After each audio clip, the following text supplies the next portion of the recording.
Salut, c'est Trado, je suis content de vous retrouver pour la mise à jour de l'analyse technique du CAC 40. Alors, faut dire ce qu'il est, les nouvelles sont bonnes, ou du moins elles ont été prises de très bonne manière, manière très positive par les analystes, puisqu'on attendait avec fébrilité les derniers chiffres de l'inflation US.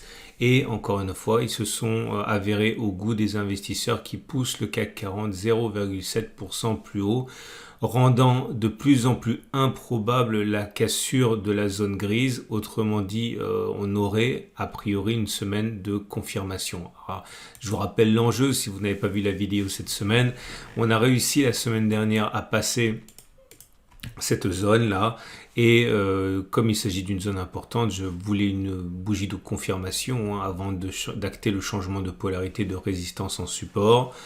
Je pensais et voire j'espérais même que ce serait une fausse cassure. Bon, ça a été apparemment, hein, c'est une vraie cassure. Il faudrait terminer à l'intérieur de la zone pour invalider ça. Ça veut dire qu'il faudrait baisser sur la séance de vendredi de 2,10%. On voit pas trop comment on pourrait faire ça en l'absence de mauvaises nouvelles. En tout cas, c'est une bonne nouvelle pour les investisseurs que nous sommes et cette résistance donc est à quelques heures à peine de devenir support et donc zone d'accumulation rationnelle. Je reviens sur mes données journalières et voilà où nous en sommes. Donc fort belle bougie, une fois de plus qui termine plus haut que la bougie précédente et dans le vert. Autrement dit, c'est une séance haussière, mais également une séance avec une force intrinsèque qui est haussière puisqu'on a terminé au plus haut que l'on a ouvert.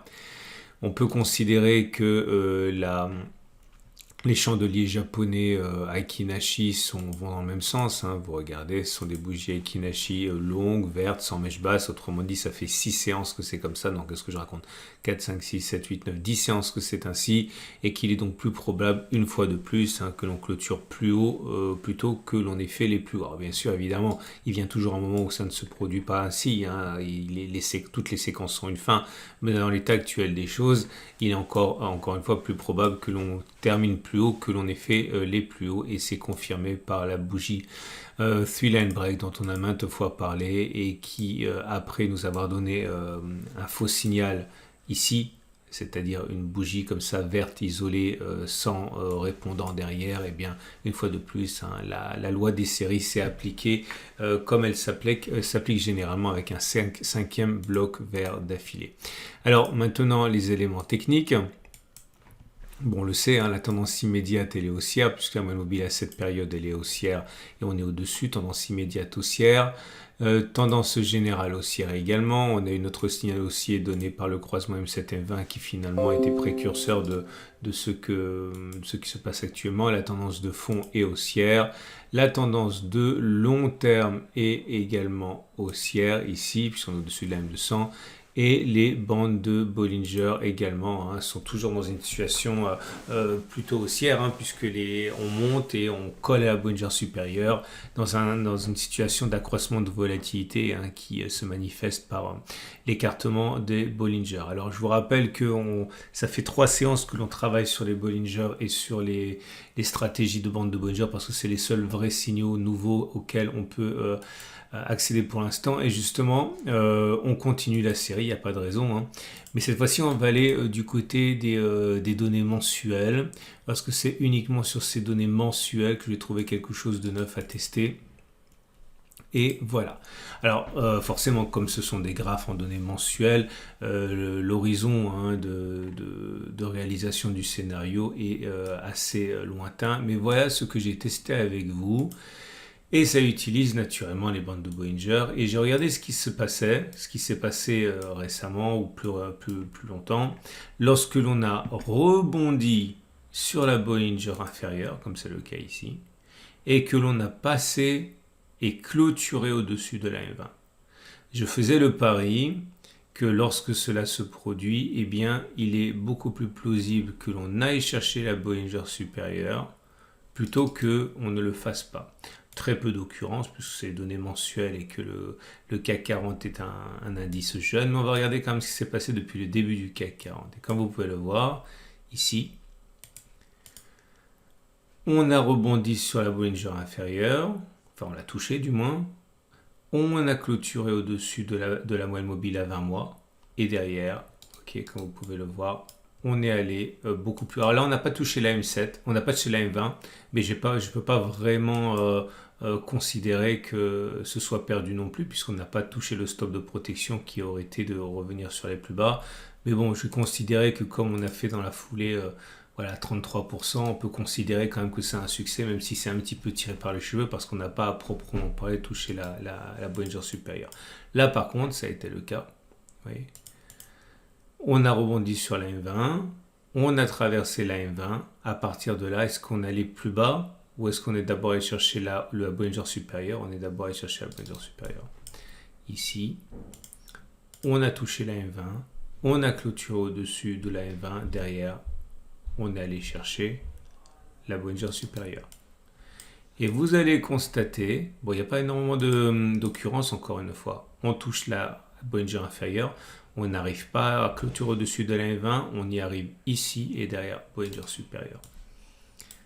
Pareil, ici, ou encore ici, et enfin là, là, là, et ça y est, on est à l'origine du CAC 40. Autrement dit, bon, c'est insuffisant pour tirer quelques règles que ce soit, puisque même si on remonte à l'histoire, au début de l'histoire du CAC 40, 9 occurrences, non, 10, 9, je ne sais plus, regardez, 1, 2, 3, 4, 5, 6, 7, 8, 9 occurrences, c'est insuffisant pour tirer des conclusions, mais il y a fort à parier quand même, au regard de ce que nous venons de tester, qu'il est beaucoup plus probable que l'on continue de monter plutôt que l'on aille chercher les plus bas récents. Autrement dit, tous ceux qui s'attendent ou qui s'attendaient, comme moi, à un éventuel retour sur le support mensuel, eh bien, devront au moins être patients, puisqu'il est plausible que l'on aille d'abord chercher la M20.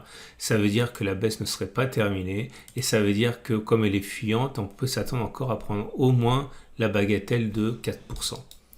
Donc on serait très très loin d'avoir fini la hausse. On peut après envisager des choses comme ça, pourquoi pas, hein, mais en tout cas, ça, on n'a pas le droit de l'envisager, on va dire de manière purement probabiliste.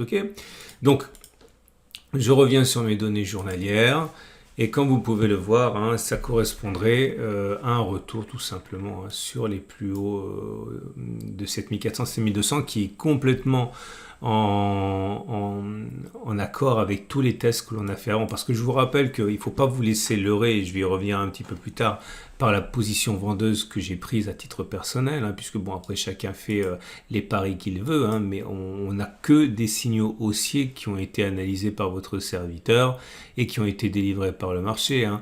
On a vu, hein, que on avait eu successivement, voilà, je vais les passer en revue au cas où vous débutez votre carrière en analyse technique. On avait l'Awesome oscillateur qui avait été testé. On avait la courbe Kopok qui avait été testée, qui avait délivré son signal. On avait également l'oscillateur KST qui avait été testé. Enfin, tout ce qui a été testé disait qu'on allait continuer de monter. Et en ce sens, hein, c'est complètement en accord avec un ralliement de la zone jaune. Alors, au-delà, on n'a pas d'autres signaux. Et on va retourner directement sur l'Ichimoku, et même les PRT bandes avaient dit que c'était la hausse, hein. Vous voyez, en ce sens, ça n'a pas été trahi par les faits. Alors, ah oui, sans oublier bien sûr le SAR qui avait délivré son signal haussier, et le Supertrend également qui avait délivré son signal haussier. Bref, tous les signaux étaient haussiers. Alors, ce qui nous amène donc à l'Ichimoku. Et l'Ichimoku, pareil, donne un signal, enfin, il valide, hein, sa tendance haussière. On est au-dessus du nuage qui monte, on est au-dessus de la Kijun qui monte, au-dessus de la Tenkan qui monte. Donc la tendance immédiate, la tendance générale et la tendance de fond sont haussières. Voilà, donc tout est haussier. Et on va donc terminer avec les trades du jour. Alors, les trades du jour. Eh bien, vous pouvez continuer à parier, hein, sur une continuation de la hausse. Alors, le problème, c'est qu'à partir de maintenant, savoir où on va, c'est une chose, mais il faut être capable de prendre des paris qui ont un ratio gain-risque qui en vaille la peine. Autrement dit, avoir raison, c'est bien. C'est pas mal, on va dire, mais faut-il encore avoir un risque qui ne soit pas trop important par rapport à la perte. Et là, je ne vois pas où mettre le stop de protection par rapport à ce que j'ai testé avec vous, puisque La première des choses qu'on pourrait faire, la première chose, on va dire, qui fasse sens, c'est de considérer que cette zone orange et grise fera zone de support. Donc ça veut dire mettre un stop de protection. Allez, je sais pas, faut le mettre un petit peu plus bas, on va dire à 5%. Mais si vous visez 3% ou même le milieu de la zone, 4,7, vous voyez, vous avez vous avez un ratio gain-risque de 1 pour 2. Alors si vous avez plus d'une chance sur 2 d'avoir raison et que vous avez un ratio gain-risque de 1 pour 1, ça va. Mais il faut vraiment faire attention au moment où vous allez entrer. Si vous êtes baissier, à partir de maintenant, je ne vois plus trop ce qu'on peut faire comme trade baissier parce que j'ai pas comment dire, de setup, de stratégie backtestée à vous proposer. La première résistance, elle est là, donc ça veut dire qu'à la limite, si vous voulez spéculer à la baisse, il faut attendre que l'on vienne buter sur cette zone, mettre un stop de protection au-dessus, c'est exactement ce que j'ai pas réussi à faire ici, et attendre que cela redescende. Donc voilà, alors quant à moi, bon vous le savez, à mon avis ça va être un trade perdant, c'est pas grave. J'avais expliqué, je suis obligé de répéter, je suis désolé pour les nouveaux entrants. J'ai rentré un demi-risque ici. Un demi-risque pour moi, ça veut dire un demi de 0,5% de mon capital. Ça veut dire que j'ai risqué 0,25 de mon capital ici. J'ai mis mon stop de protection là. Ok, j'avais prévu de renforcer également si on avait un signe de baisse. On n'a pas eu de signe de baisse. Donc bon, je vais laisser courir. Mais à mon avis, voilà, je l'ai mis un peu au-dessus de la zone symbolique des 7100, 7106, à mon avis, il y a de fortes chances pour que ce soit un trade perdant, mais encore une fois, c'est pas grave. Mais ça me permet de revenir une dernière fois sur quelque chose qui est très important. Et pour la peine, je vais faire quelque chose que je ne fais quasiment jamais. Je vais mettre la caméra. Alors c'est important de temps en temps quand on veut faire passer un message qui est important. Vous savez, je sais que j'ai une certaine petite, mais quand même une certaine responsabilité par rapport à ceux qui me suivent. Vous êtes des milliers à me suivre et je veux que ce trade perdant résonne en vous comme une leçon, on va dire, pédagogique si vous débutez. Pour vivre du trading, pour faire du trading une activité régulière qui rapporte de l'argent, ou même pour être tout simplement en succès quand on fait du trading, il faut comprendre quelque chose. C'est que soit vous décidez d'être un trader discrétionnaire, c'est-à-dire vous analysez la situation, vous regardez tous les indicateurs que vous aimez bien et vous décidez d'acheter ou de vendre en connaissance de cause avec de l'expérience, un peu de feeling et une connaissance des outils que vous maîtrisez bien. Soit vous décidez d'être ce qu'on appelle un trader systématique. Alors si vous êtes un trader systématique, vous allez simplement appliquer encore et encore des stratégies dont vous savez que l'expérience, mais surtout les backtests, montrent que cela fonctionne. Ça veut dire quoi ici? Ça veut dire que lorsque vous avez les three-line break, les bandes de Bollinger, le super trend, le SAR, le MACD, comme on l'a vu, qui disent que voilà, on a 60% de chances d'aller là et 40% d'aller en dessous, eh bien, vous savez très bien que si votre backtest a été fait sérieusement, eh bien, il faut faire encore et encore la même transaction dans les mêmes conditions pour espérer qu'au bout d'une certaine quantité de trades importante, eh bien, vos chances de succès arrivent à la moyenne historique, clairement 60%. Ça veut dire bien sûr ne pas faire une fois ci, une fois là, une fois autre chose et son contraire en espérant avoir atteint la moyenne historique de vos trades. Pas du tout, au contraire. Il faut systématiquement, quand ceci se produit, agir de la même manière encore. Et si vous avez 60% de chances de gagner, eh bien vous savez que vous allez échouer 40 fois. Okay. Maintenant, si vous êtes un trader discrétionnaire, c'est différent. Vous avez une sorte de mainmise sur une situation globale que vous allez contextualiser et vous agissez de manière à aller en accord avec ce que vous pensez. Ça veut dire quoi dans le cas qui est là? Je vous remontre l'écran. Vous savez, on m'a sollicité, mais sans aucune agressivité, c'est plutôt de l'incompréhension. Je reprends les termes, pourquoi est-ce que je m'entête à vouloir être baissier? Je me suis entêté, entre guillemets, à être baissier pour une raison qui n'a absolument rien d'un entêtement. Je vous remontre ça, regardez. On avait une zone de résistance ici, grise. Cette zone de résistance hebdomadaire est plus importante que les zones journalières, puisque c'est une unité de temps supérieure. Et je suis parti du principe que ce qui allait se produire cette fois-ci correspond à ce qui s'est déjà produit avant. Regardez toutes les fois où on est venu chercher, donc cette zone a été créée ici, une fois qu'elle a été créée, quand on est revenu chercher cette zone, on a baissé une fois, deux fois, trois fois, et je me suis dit que là, il allait se produire de la même façon. Ça n'a pas fonctionné. C'est une sorte de trading systématique aussi. Je me suis dit, voilà, ça a fonctionné trois fois, ça va sans doute fonctionner une quatrième fois. Et si ça ne fonctionne pas, c'est pas grave. Il n'empêche que la prochaine fois que je serai confronté à une résistance tracée sur une unité de temps supérieure, je ferai la même chose. Et c'est pareil pour ce qui s'est passé à l'achat ici, vous vous souvenez, ok?